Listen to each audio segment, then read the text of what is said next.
Hey everybody, Jeff here and welcome back to the channel. Hey, I just want to give you an update from the condo collapse site of the Champlain Towers South condominium in the North Miami Beach suburb of Surfside, Florida. Specifically, we noticed crumbling concrete at Champlain Towers North. Now that's the sister building to the condo that collapsed a year ago, killing 98. About a month ago on June 24th, the city of Surfside held a one-year remembrance of the condo collapse where many of the family members were there. I was there along with the First Lady of the United States, Jill Biden, and Florida Governor Ron DeSantis. And you saw that crystal clear video that I was able to provide for you with the updates from that site as well. Normally we weren't allowed onto the site, so this was the first time anybody was allowed onto that site. After that ceremony was over, I walked a couple of buildings north to the Champlain Towers North condominium just to see if anything had changed relative to the positioning of those shoring poles that I originally showed you on one of our videos back in March, and I wanted to update that. So as you know, the Champlain Towers North is in the middle of its own 40-year recertification, and we had noticed over the past several months that they added these shoring poles around the building, especially in the garage area, which you can see here, and then on some of the patio units along the south side of the building, which border with the Champlain Towers East condominium building, which I guess you could call the cousin building. Okay, so before we show you the photographic evidence with the crumbling concrete, I wanted to answer a question for you. So the number one question I've received from all of you was, Jeff, why aren't those shoring poles going all the way down to the ground? Why are they stopping at the second floor? How can that possibly be an adequate support for all of these shoring poles? Well, the answer is really pretty simple. After the remembrance ceremony, I went over to the site there to film this for you. So let's take a look. Hey everybody, Jeff here. Check out these shoring poles behind me. This is on the Champlain Towers North building, and I've showed you these shoring poles, and my number one question that I keep getting from people is, why don't those go all the way down on the first floor? See how it stops here behind me on the second floor? Well, believe it or not, the answer is staring you right in the face, and it should be pretty obvious why they don't go all the way down to the first floor.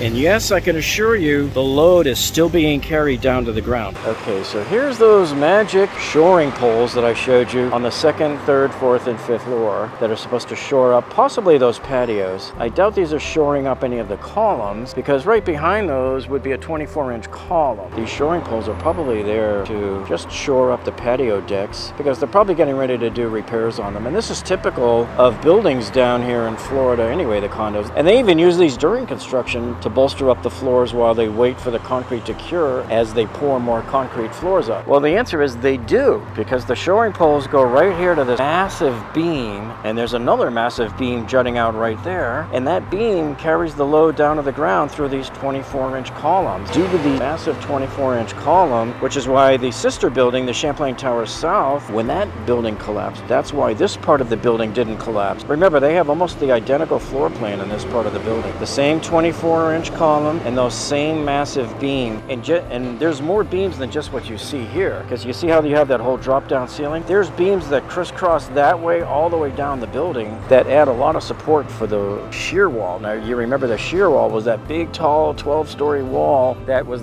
the dividing point from where the condo collapsed. It just basically sheared itself away from that shear wall because the shear wall was so strong. And as we can see here, the proof is in the pudding, folks. We're looking here at the 1979 original floor plans for the Champlain Towers South and the North, but this page here, as you can see, deals with the North only, and this is page 217 out of 336. And so we're looking at the lobby plan here just for a second here. This is the lobby level framing plan, and so you can see on all of the west side of the building here, all of the columns are the 24-inch columns, just like in the Champlain Towers South. And when we were just shooting the video a few minutes ago and showing you that video, we were sort of looking at it from this angle. We were standing over here. So there's all your 24-inch columns. And now when we go to page 218, our second floor framing plan. So this is why I'm showing you why those shoring poles don't need to go from the second floor on downward. So as we zoom in here, you can see these are those two massive beams that I showed you in the video a minute ago. And remember, I showed you some of the beams that were going this way horizontal. Look how big and massive these beams are. They're connecting all of those columns together, and they're taking whatever load is coming from above, and they're distributing those loads laterally, and they're going going down each and every one of these columns to the ground. So that is why you don't see any of the shoring poles going from the ground up to the second floor, because that load is already being carried by these beams through all of these massive columns. Look at the structure here. It's going just everywhere. It's crisscrossing left to right,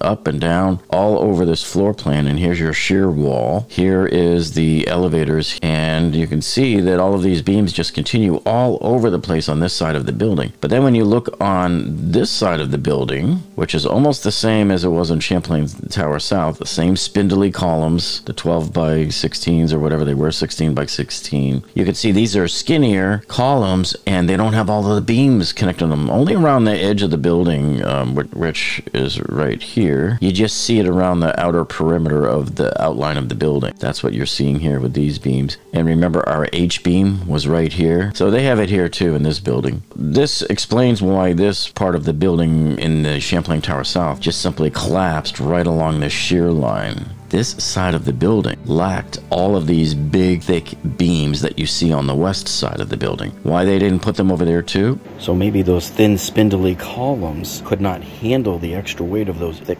beams, which would have been the beams that would have protected them. So it's like a domino effect. And this could have been a flaw in the design of the Champlain Tower South condominium building. That is a mystery. Okay, so now if we look at the beam schedule, look at some of those beams that were in that area, you'll see many of them were right along this here. And when you look at the size of these beams, you're looking at 30 inches by 42 inches, 36 inches by 42 inches, 24 inches by 42 inches. So some really good sized thick beams there. So I hope this puts to rest any question that people have that said, oh, those guys that put up those shoring poles didn't know what they were doing. They knew exactly what they were doing. And it was a brilliant move too, using what was already there to act as your shoring poles to take that load from the second floor. Just one more thing before I show you the damage on the Champlain Towers North building from the concrete. People have asked us about this Florida 40-year recertification law and how it works. Well, they've put it on the books a few years back, and any building that's over 40 years or approaching 40 years, you have to do a recertification to make sure that it has its structural integrity, and they bring things up to code like fire extinguishers and sprinklers and lighting and things like that, handicap accessibility. Okay, but I wanted to show you here this building, Pier 66, which I noticed is going through a major renovation, and there's actually a connection here to Champlain Tower South, which I'll show you in a minute. The Pier 66 was bought in 2017, and they've shut it down, and they're doing a complete remodeling of it. And here you can see the videos of the tower that I shot last night. So apparently some of the rooms got damaged by Hurricane Irma a few years ago, so they decided to close it to do the renovations. Now, you could have just renovated the rooms, but something must have been up, because as you can see here, they've completely gutted the interior core of this building. You can see all the way through it, so I thought that was pretty interesting. But to shut down an entire 22-acre resort, that's a major thing. When they're done, they're going to be adding 2 11-story buildings here to this site. And I also wanted to show you, here's some close-ups I took. And this, remember, this is a building built in 1965, but look how good a job they did here with all of these beams. Beams everywhere, and yet we're left questioning why didn't they have beams like this all over the place on the eastern portion of the Champlain Tower South building. Okay, so when I was sitting here at the traffic light in front of Pier 66 taking this photo, I saw something here that caught my attention that made a link to the Champlain Tower South. So let me show you this connection. If you look here, the advertising on the fence from the contractor, and holy cow, wouldn't you know that? You guys know what this is? Moriarty? So those of you who follow this channel and have been following my coverage of the Champlain Towers and the subsequent lawsuit and the settlement, you guys already know who Moriarty is. So on May 31st, 2022, you remember I put up that video showing you the $1.1 billion breakdown of the class action lawsuit against many defendants in the Champlain Tower South condo collapse.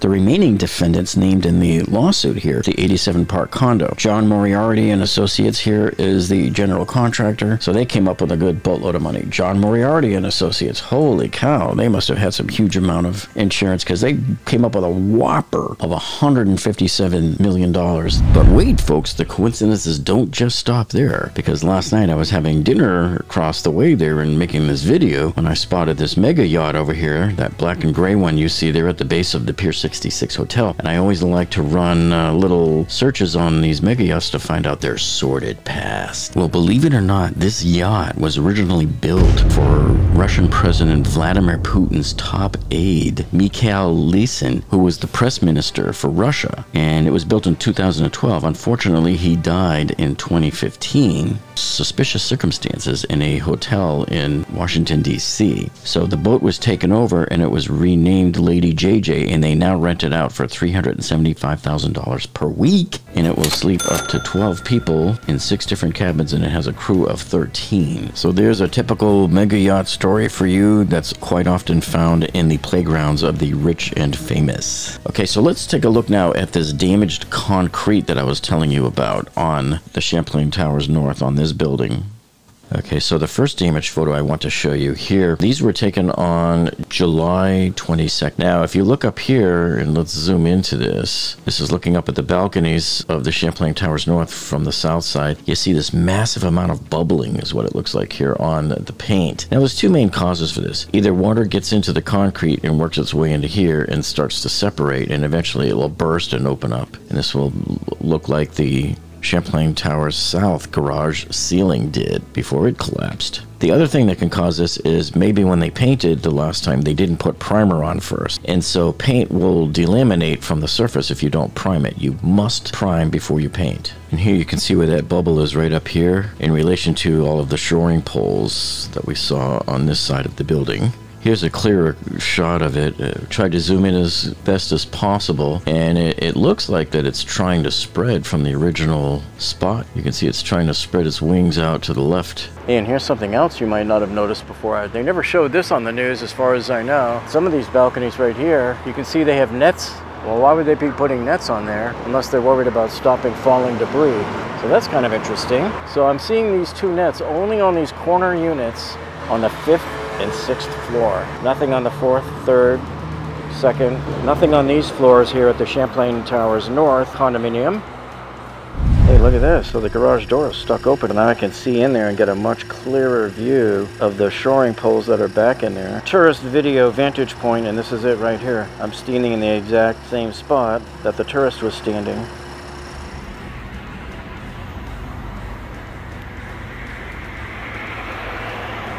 Okay, and this right here is probably one of the most damaging photos. So let's take a look at this bottom chunk here. This is some concrete spalling on the end of the patio slab here, and you can see that crack looks to be about 1 inch thick. So this is a pretty serious one here. I'm looking at this. That looks like an amateurish patch job that might have been done, unless that's more of the bubbling in the paint. I simply don't know. Can't tell from this resolution and distance, but look at this. You go up a few more floors and you see some netting here that was put in place probably to catch any falling debris, because look what we have here. Massive amounts of big chunks of concrete are ready to come falling off of these patio slabs. And so this looks like about a 4-foot section here that might come loose at any time. What this is, I don't know. This could be another one of those bubbles, those paint bubbles. And here above it, on the couple of floors above it, you can see same thing. This whole section just looks like it's going to come flying off at any moment, without any warning. And I'm just seeing sloppy previous repairs like right up here. I wouldn't overly panic, but if I was living in Champlain Towers right now, I would not be venturing out onto the patio. I would be very nervous about that. And this is not really structure of the building. It's basically, these are cantilever type slabs that just stick out from the wall. The big thick 24-inch columns are here inside the wall. So I don't think they're in any danger. The building itself overall might not be, but you know what? If you have this much water causing this much spalling here on these slabs, how do we know some didn't get inside the building and is causing issues right now? And keep in mind, we don't know what caused the Champlain Tower South to fall yet, but we do know that there was water damage and leaks. So yeah, I'm a little apprehensive here in light of this new evidence. And here's a close-up shot here, a little clearer of some of that cracking damage, and I would be sleeping very nervously and not going near my patio doors at all.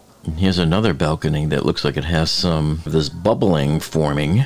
Well, I hope you're finding this video useful so far, and if you are, hey, you know what to do by now, people, huh? Give us a thumbs up down below. That tells us that you like us. And if you haven't subscribed to this channel, you see all of these great videos we upload for you with these engineering disasters. We also give you lots of great how-to DIY videos for making common repairs around your home and massive remodeling project and gutting your bathrooms and kitchens and starting all over again. And we also give you shop with me's at the big box stores like Costco, Home Depot, Lowe's, and Sam's Club to keep you up to date with the latest, greatest deals and high-tech tools and everything else. So you don't want to miss out on any of that content, folks. So make sure you click on that subscribe button down below, and thank you so much for joining us, and we'll see you on the next one.